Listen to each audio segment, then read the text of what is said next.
Okay, we're looking at the beginning of Villa Lobos Etude number 4, which is a really wonderful etude to work on your right hand and also your reading. There are quite a bit of chords, right? So the most important part is not to allow your hand to do a hop around, right? So in Spanish, no sapito sapo, right? Don't let your hand jump around. As you play, your thumb is moving out of this joint, this phalange, right? And your fingers, allow your fingers to do the work in your hand. Don't allow your hand to jump, because you will lose your point of reference. Your second chord, 2, 3, and bar on the 4th and 3rd strings, here on the 3rd fret. Come back to the first chord, then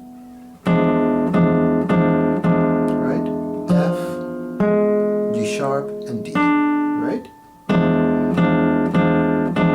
You're going to keep your pinky because it's a common finger between both chords, A for the G string, and then you have an F sharp up here. You're going to also play your D string open.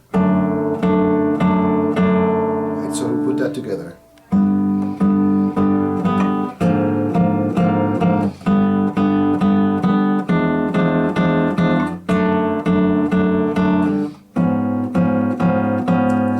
Complicated chord, right? So you got your G sharp, you got an F natural, you got a B natural, and you're playing a C sharp on your 2nd string. But to make up for it, the next chord is very easy, just an F major chord over an A bass. Then you got a G bass and you have an E flat over here, though the strings are open, G and B. Then 1, 3, because you need to use 2 here, right? So C, A, and F over here, and open D. And then you're going to move all the way out here, kind of to 3rd position, right? 4 and 3 are kind of stacked on the 2nd and 3rd strings on the 5th fret, and here you have an F sharp on the 4th fret of the D string. Over that you have, again, the A bass. That's for the entire line. And then you move your 2nd finger so that it is an F natural, or in the case of the score, an E sharp. And then you line up all of your chords. And then you land a bar on the 3rd fret. It's a G major chord, really. Your 2nd finger is grabbing a B on the 3rd string. Land your 3rd finger over here, an E, suggestion of an E minor chord. Then you're going to change yourself. You got on the high soprano a B,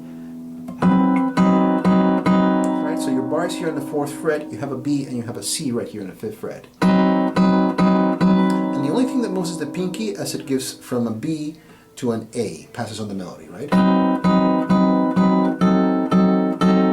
And then you repeat that.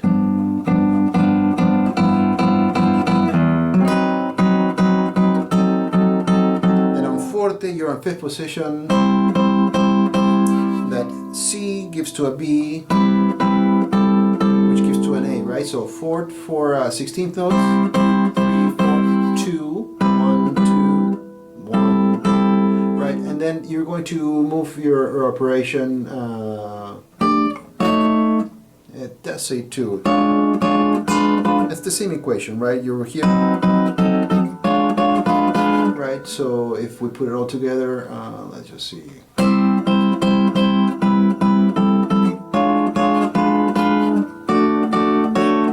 little bit different here, right? On the Poco Largando, you have that bar on the 6th position, then 3, and now on 7th position, you're going to move harmonically speaking, well, melodically speaking, a little bit quicker, right? One time on that C sharp before you go to the B, and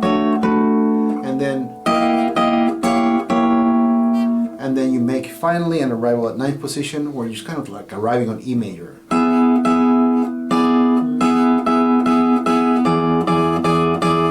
And then you switch bass. It gives you the impression of a different harmony, but it's still the same chord. You're just moving basses around. Here you are on a B bass on the 9th fret, right? Your bars right here in the 9th. You're just holding the E. Then D over here on the 11th fret. Stay there, but your bass switches to an A and it feels like you're in a different territory. Then you're in 7th position, just slide your 2nd finger still in 7th position. Change your bass again. Now you're in 5th position. I kind of anticipated the bar. The bar is going to come in, but don't make a bar quite yet. You're still in 5th position. Right, and then, right, so. And here comes the stretch. This is the 8th fret. You're going to put your 3rd finger here, your pinky here, and you want to reach for your 5th fret 2nd string there. Only for 2/16. Then you actually lift the C and you have an open E. Right? So where did we come from? We were in 5th position. Something's wrong. No, open D also.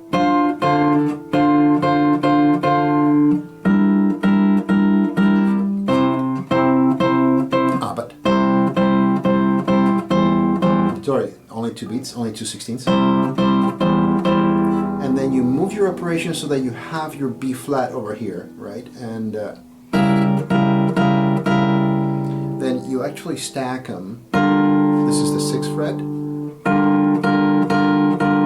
And here is the movable chord, right? You're going to take this formation here, right? So it's an interesting F sharp minor diminished formation, fa, la, do.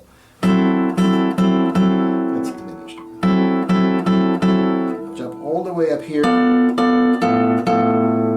and then to 2nd position, then to 7th position, and then to 4th position, 9th position. Yeah, it is 9th. 2nd.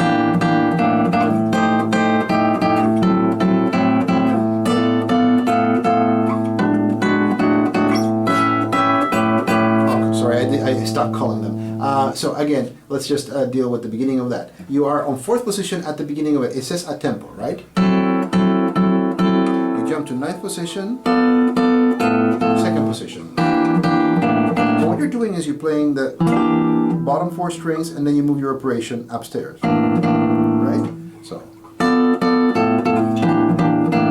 that's 7th position, 4th position.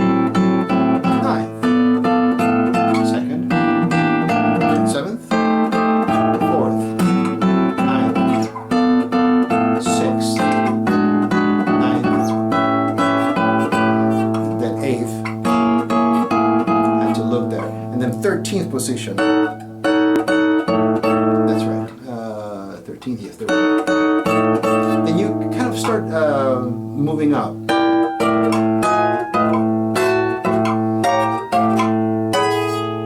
And then you arrive up here, and you have this descending figure. You actually come back down 1 position. Bass, bass,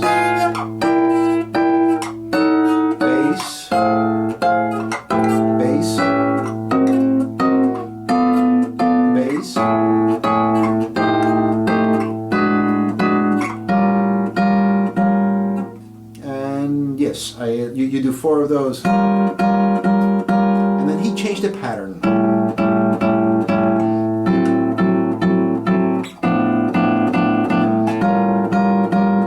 Second chord is on the. This is all in the 5th position, right?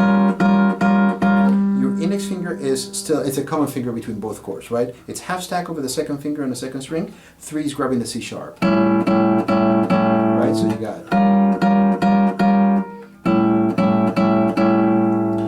In this case, D flat, not C sharp. Then you're in 4th position, and here you have to actually change your position to accommodate this. I see a C natural in there, so the chord does change. Yeah, the chord does change. My apologies. So here you are in this.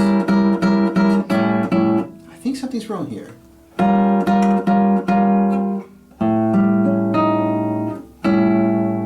Is right.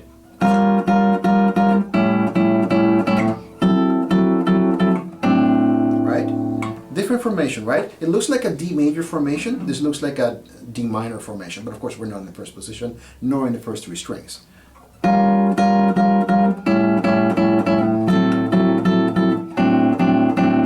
you repeat that.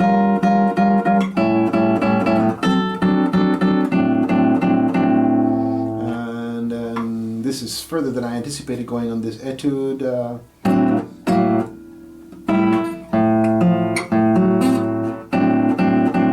Oh yes, he wants this fingering. Why not use 3? I mean, we were using 3 before, but because of what's coming up on that G sharp that you have to have in the bass coming up, you are forced to use 4 over here for that C natural. See how that works? So after you do this,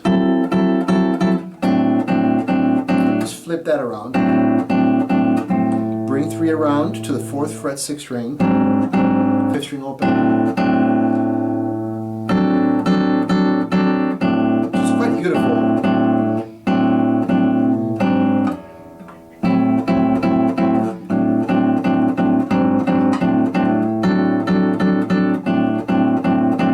And then it just eases up.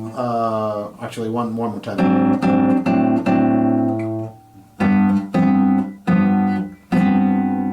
You have a sharp.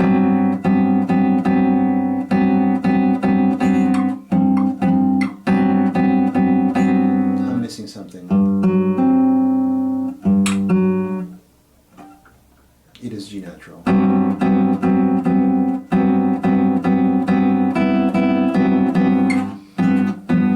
That's all it is. Go to the first strings. Right, so when you arrive here, you're here holding a G natural.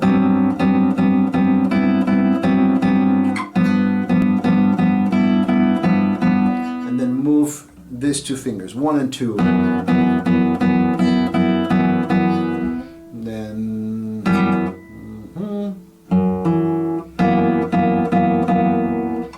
A sharp, and which turns into an A natural. And then the next chord is the hardest one in the piece. Then you have your F and G, G sharp.